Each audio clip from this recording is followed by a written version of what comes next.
Sarah sat alone on the edge of her bed, tears streaming down her face. Bills were piling up. The job interviews? Nothing but rejection. Her friends had stopped checking in. Even prayer felt empty.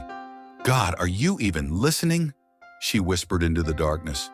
She had tried everything, working harder, thinking positively, praying, but nothing seemed to change. It felt like life was pressing down on her from every side. One night after another failed interview, she walked to the small park near her apartment. It was quiet except for the rustling of the trees. She sat on a bench, head in her hands. An older woman sat down next to her. She didn't say a word at first, just sat there. Finally, the woman spoke. "You look tired, sweetheart," Sarah sighed. I'm trying so hard, but nothing's working. I'm ready to give up." The woman smiled gently. "Do you know what happens when a seed is planted?"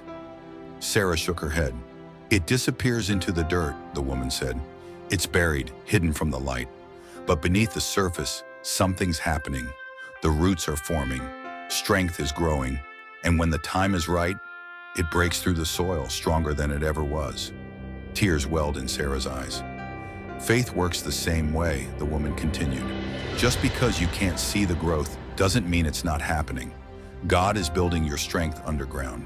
Your breakthrough is coming, but you have to keep the faith." Sarah sat in silence as the woman stood to leave. "Don't give up now, sweetheart," the woman said with a knowing smile. "You're closer than you think." Sarah watched her walk away, then closed her eyes. For the first time in months, she felt a quiet peace settle over her heart. She stood up and walked home. Her problems weren't solved, not yet, but she knew something had shifted. She wasn't alone, and now she had the strength to keep going.